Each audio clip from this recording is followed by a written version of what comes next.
Gbogbo ẹ̀dá tó bá ti ń ní lọ́kàn láti gbalẹ̀ onílẹ̀ lọ́nà tipátipá tàbí tó ń sọ ìtàn nígbà tí wọn ò tí ì bí lórí ọ̀rọ̀ property ilẹ̀ láàrin àwọn ẹ̀yà kan, ẹ jẹ́ á gbà wípé irú ẹni bẹ́ẹ̀ àjẹ́ńdà tó ní bọ́ ọ bá ọ pa, bọ́ ọ bá ọ bù lẹ́sẹ̀ ni. Àwọn Fúlàní wọ́n tún ti bẹ̀rẹ̀ pàápàá jùlọ lórí àwọn Benue. À ń sọ fún yín, ẹ gbà ni. Bíjọba ò bá tí ì fún wa lésì lórí àjẹ́ńdà àwọn Fúlàní pé ṣóòótọ́ ni àbírọ́, bóyá wọn ò tí ì mọ̀ ni. Ṣùgbọ́n èyí tá a bá rí, àwọn Fúlàní ló hate social media jù láyé. Ṣé ẹ rántí ọ̀rọ̀ Sultan tó ní social media ní terrorist? Èyí tó dá ń bẹ̀ wọn ò rí, ṣùgbọ́n ń tú àṣírí wọn. Ọ̀dọ̀ Fúlàní kan tó ti jáde tá a sì mọ̀ pé kò lè dá jáde láì jẹ́ wípé ó lọ́wọ́ àwọn àgbààgbà wọn nú. Kí la tiẹ̀ ṣe fún Fúlàní gan? Ó sì jẹ́ pé ìran wọn nìkan ni wọ́n ń fa wàhálà lójoojúmọ́. Ọlọ́run nìkan ló lè yọ àwọn Benue níbi tọ́rọ̀ dé yìí. Nǹkan tí wọ́n fẹ́ ṣe tí wọ́n ń ṣe wọ́n mọ̀ ọ́n. Ogun tí wọ́n fẹ́ kó ja orílẹ̀-èdè Nàìjíríà wọ́n mọ̀ ọ́n. Wọ́n kàn bẹ̀rẹ̀ láti bìkan ni. Bá a bá dẹ̀ ṣọ́ra bó ṣe máa lọ nìyẹn. A dẹ̀ ń pera wa wọ́n Nàìjíríà. Ṣé kìí ṣe ara Nàìjíríà ní Benue? Ọmọkùnrin Fúlàní yìí jáde, mo sì máa fi fídíò ẹ̀ hàn yín. Àlàyé kan ni mo kàn fẹ́ ṣe. Bóyá kí n jẹ́ kẹ́ ẹ wo kékeré ń bẹ̀ náà. Kí n tó fi yòókù lẹ̀, ẹ wo kékeré yìí náà. Who is the problem of the northern Nigeria? The minority Christians living in the northern Nigeria are the problem of Nigeria. The minority Christians living in the northern Nigeria, they are the problem of the northern Nigeria. You guys, you are becoming a religious fanatic every day. Go to the social media, you're gonna agree with me. The minority Christians living in the northern Nigeria, they are promoting hatred. They were promoting division. In fact, they are clamoring for a war. Recently, we have seen someone who claimed to be a bishop. He traveled to United States of America, inviting them to come and destroy Nigeria as a country. You guys will understand your logic, because 90% of your population, you were migrated from our neighboring country. Go to the Benue State, you're gonna agree with me.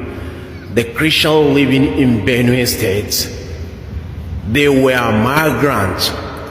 Ọmọkùnrin yẹn, ẹ mọ̀ pé tí wọ́n fọn fún fèrè ni fèrè ń fọn jáde, torí ìdá 20 ìtàn tó ń sọ yẹn kò mọ̀. Wọ́n sọ fún ni. Ṣé lóòótọ́ wá nìtàn yẹn? Then ṣé kíkí kankan máa pa àwọn ará Benue náà ló fi ẹ̀kan claim ilẹ̀ wọn padà? Tó bá jẹ́ bọ́rọ̀ ilẹ̀ ṣe rí nìyẹn, ṣebí ìjọba ló lágbára lórí ilẹ̀? Ọlọ́run ló wá lágbára lórí ìjọba àti ilẹ̀ àtẹ̀kún ẹ̀. Nígbà tó bá ń sọ wípé èyí tó burú jù ń bẹ̀, ó lálejò ní gbogbo Christian tó wà ní North. Wọ́n migrate wá ni, ó ń pè wọ́n ní migrant. Ogun dé tán, a dẹ̀ ń wo ìjọba akólẹ̀ ṣàn sórí. Ta ló fẹ́ fi ọlọ́pàá gbé ọmọkùnrin tó sọ̀rọ̀ yìí? Torí ọ̀rọ̀ dàlúrú ló sọ. Èyí táwọn sọ̀rọ̀sọ̀rọ̀ orí ẹ̀rọ ayélujára ń sọ òtélé yìí. Ṣó ló yẹ kó pìtàn ni àbí ìjọba àbí tàn? No wonder. Nígbà kan wọ́n yọ history kúrò nínú ìjọba wo ló yọ history yẹn náà kúrò nínú ẹ̀kọ́ tó yẹ káwọn ọmọ iléèwé máa kọ́ nílé ìwé. Thank God wọ́n ti fi sí padà. Ṣùgbọ́n torí gbogbo orú nǹkan báyìí, ká mọ̀ bá a mọ̀ ni wọ́n ṣe yọ history ńgbà ẹ̀. Wọ́n á gbé gọ́fìmẹ̀ntì sókè. Ìyẹn ni pé wọ́n yọ ìtàn bí Fúlàní ṣe jẹ́ kúrò nínú tó yẹ kí gbogbo ọmọ Nàìjíríà mọ̀. Wọ́n á gbé gọ́fìmẹ̀ntì ìyẹn èyí tí àwọn fẹ́ yẹn sínú ẹ̀. Ṣé ẹ rí pé wàhálà wà nù ni? adúpẹ́pẹ́ ti dá padà. Now ọ̀rọ̀ tí bọ̀bọ̀ yìí sọ, ẹ jọ̀ọ́ kí ló lè dá sílẹ̀? Kí ni wọ́n fẹ́ dá sílẹ̀? Kí ló ti ń ṣẹlẹ̀ gangan? Ẹ já fi sábẹ́ comment section. Kò le tó báyìí tẹ́lẹ̀ o. Òun ló wá tún sọ̀rọ̀ wípé àwọn Kristẹni Middle Belt, àwọn Benue, pé ilẹ̀ Haúsá ló nílẹ̀ wọn o, Fúlàní ló nílẹ̀ wọn o, ṣùgbọ́n àwọn Northerners àwọn embrace wọn, ìyẹn ni pé àwọn fi ìfẹ́ gbà wọ́n gbà tí wọ́n dé. Ó ní àwọn ìlú kéréje àbí àwọn ìlú tó súnmọ́ wa neighboring country ni wọ́n ti rìnrìn àjò wá, táwọn bàbá àwọn sì gbà wọ́n tọwọ́ tẹsẹ̀. Ó ní kànàká wá fọwọ́ bí ọwọ́ gbé. Ó ní wọ́n wá ń promote, ìyẹn ni pé wọ́n wá ń gbé hatred, ìyẹn ká mọ̀ nífẹ̀ẹ́ ara ẹni, àìnífẹ̀ẹ́ ni wọ́n wá ń gbé láti ṣe. Wọ́n ń promote hatred, wọ́n ká lè pín, wọ́n dẹ̀ ń polongo ogun. Ó ní nǹkan mẹ́ta yẹn ni pé ókè o, wọ́n mú àìnífẹ̀ẹ́, àìníṣọ̀kan, ìyẹn ni wọ́n ń ṣe báyìí. Wọ́n dẹ̀ tún wá ń polongo ogun àti pé ká lè pín. Ẹjọ́ àwọn wo ló ń ṣe é? Àwọn wo ló ń polongo ogun? Àwọn wo ni wọ́n gbé àìnífẹ̀ẹ́ wá? Àwọn wo ni wọ́n hùwà kórílẹ̀-èdè Nàìjíríà ó túká? Mo sọ̀rọ̀ kan lórí ètò mi, ẹ̀yin tí ẹ bá ń tẹ̀lé Jugba Master Channels. Mo láwọn tó ń gbani létí tí wọ́n tó ń pariwo, àwọn ni ń gbàyàn létí, àwọn ni ń pariwo ẹ gbà mí. Mo ló nírọ́ ni àwọn pípù yìí.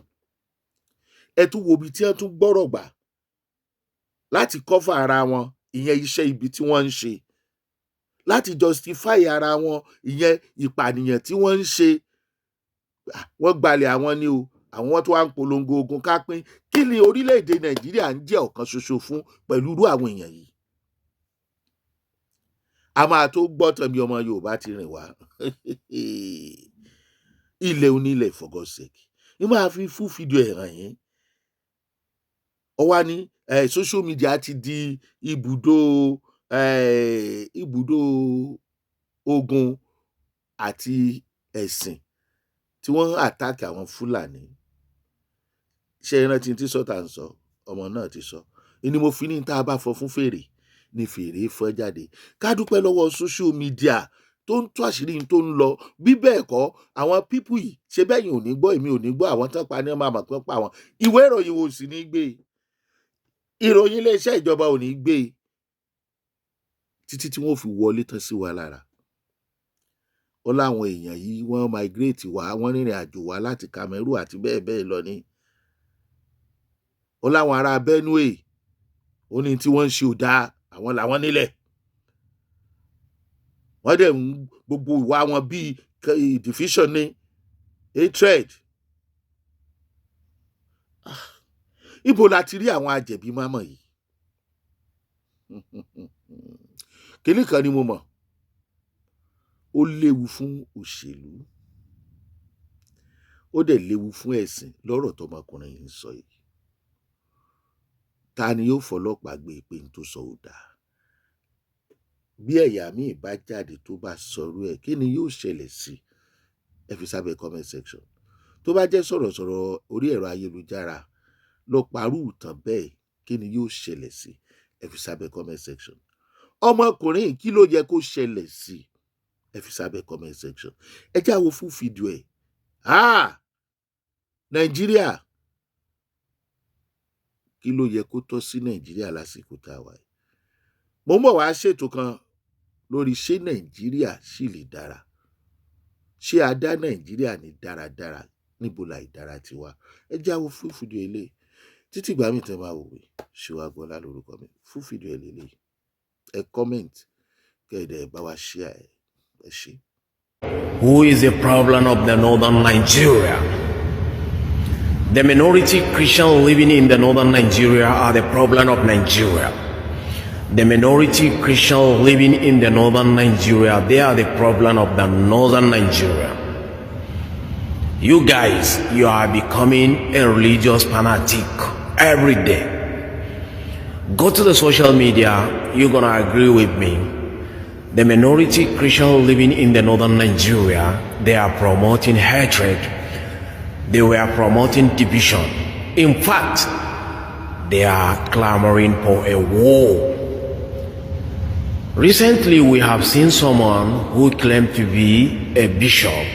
He traveled to United States of America, inviting them to come and destroy Nigeria as a country. You guys will understand your logic, because 90% of your population, you were migrated from our neighboring country. Go to the Benue State. You're gonna agree with me. The Christians living in Benue State, they were migrants from our neighboring country, Cameroon. That's why today, Benue State has become a melting point. And I think you guys, you need to think twice. It is not a crime for the Muslim population living in the northern Nigeria accommodating you to show you love. I could remember at the time when we have a northern premier, Sir Ahmad Bello Sardauna. He really carry you along. But there is no any indication from the minority Christian living in the northern Nigeria. They show love to the Muslim highest population in the north. So I think you guys, you need to stop the religious fanatic. Start copying from the Christian living in the southern part of Nigeria, so that we're gonna grow together, we're gonna live in peace and harmony. And remember, your population is not even up to 0.5%.